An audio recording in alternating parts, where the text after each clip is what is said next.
तो चलिए आज एक ऐसी कहानी की दुनिया में चलते हैं जो एक भूतिया हवेली के चारों ओर घूमती है, जहाँ की दीवारों में एक बहुत ही गहरा राज दफन है। आइए इस रहस्य से पर्दा उठाते हैं।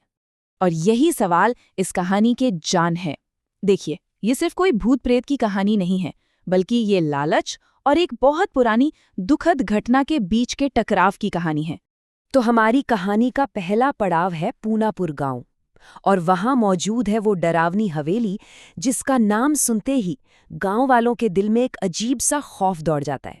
पूनपुर गांव की ये हवेली सिर्फ एक पुरानी इमारत नहीं, बल्कि गांव वालों के लिए डर का दूसरा नाम है। कहते हैं कि वहां कोई है, और रामू और स्वामी के साथ जो हुआ उसके बाद तो ये डर और भी गहरा हो गया। और बस तभी कहानी में एक नया मोड़ आता है। शहर से 4 लोग आते हैं, राजीव, रिया, रमन और प्रेम, और उनका मकसद इस हवेली को बेचकर पैसा कमाना। यहाँ पे ना 2 अलग-अलग दुनियाओं का टकराव साफ दिखता है। एक तरफ गांव वालों का सालों पुराना डर है, और दूसरी तरफ इन शहरी लोगों की सोच जो भूत प्रेत को आप जानते हैं बस एक मजाक मानते हैं। अब कहानी के दूसरे हिस्से में हम देखते हैं कि कैसे डर पीछे छूट जाता है और एक ऐसी चीज सामने आती है जो डर से भी ज्यादा ताकतवर होती है, लालच। जब इन चारों का सामना उस रहस्यमयी बुढ़िया से होता है तो उसके मुंह से निकला एक शब्द, बस एक शब्द, सब कुछ बदल देता है। खजाना।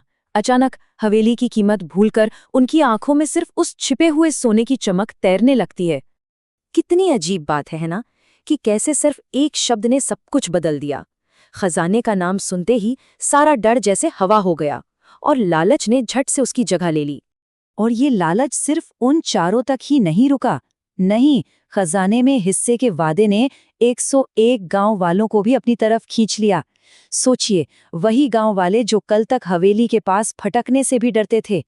घंटों की मेहनत के बाद जब सब उम्मीद खो चुके थे, तभी रामू की नजर छत के एक टूटे हुए हिस्से पर पड़ी, और बस यहीं से रहस्य का एक और दरवाजा खुल गया।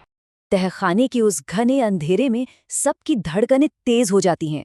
मोबाइल की हल्की सी रोशनी में एक पुराना लोहे का संदूक रखा है, शायद वही संदूक जिसके अंदर उनकी किस्मत बदलने वाला खजाना छिपा है।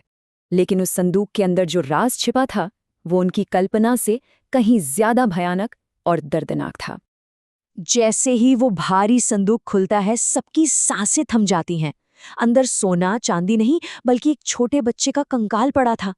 एक ही पल में सारा उत्साह खौफ और हैरानी में बदल गया। और अब जाकर उस रहस्यमयी बुढ़िया का राज खुलता है। उसका नाम गौरी था, और वो हमेशा से ऐसी नहीं थी। उसकी अपनी एक कहानी थी, एक दिल दहला देने वाली कहानी। ये सिर्फ एक हत्या की कहानी नहीं थी, बल्कि एक माँ के टूटे हुए दिल की, अंधविश्वास की, हैवानियत की, और उस दर्द की दास्तान थी जिसने गौरी को हमेशा के लिए बदल दिया। सोचिए, अपनी ही बेटी का कंकाल उसके लिए अनमोल खजाना बन गया था।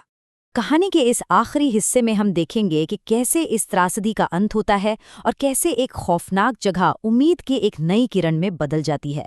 खजाना न मिलने पर राजीव का लालच सीधे गुस्से में बदल जाता है, और वो उस संदूक को लात मार देता है। एक माँ के लिए ये बर्दाश्त से बाहर था, और गौरी अपने खजाने को बचाने के लिए उन पर टूट पड़ती है। और तभी पता चलता है कि गौरी सिर्फ एक बेबस औरत नहीं थी। उसने अपनी बेटी की यादों को बचाने के लिए उस हवेली में कई जाल बिछा रखे थे। लेकिन कहानी का सबसे बड़ा मोड़ तो अभी बाकी था। जब पुलिस वहां पहुंचती है और हवेली के कागजात मांगती है, तो सारा सच सामने आ जाता है। ये चारों कोई वारिस नहीं थे, बल्कि धोखेबाज थे जो हवेली हड़पना चाहते थे। तो आखिर में न्याय होता है। धोखेबाजों को गिरफ्तार कर लिया जाता है, गौरी को इलाज के लिए भेजा जाता है, और सबसे जरूरी बात, गांव वाले उस मासूम बच्ची का अंतिम संस्कार करके उसकी आत्मा को शांति देते हैं। लेकिन कहानी यहीं खत्म नहीं होती। गांव वाले उस हवेली को एक नई पहचान देते हैं जो कभी डर और खौफ का दूसरा नाम थी। वे उस डरावनी हवेली को लड़कियों के एक स्कूल में बदल देते हैं, और उसका नाम रखते हैं गौरी कन्या विद्यालय। ये एक माँ के पागलपन को नहीं, बल्कि उसकी ममता और उसकी बेटी की याद को दी गई एक बहुत ही खूबसूरत श्रद्धांजलि थी।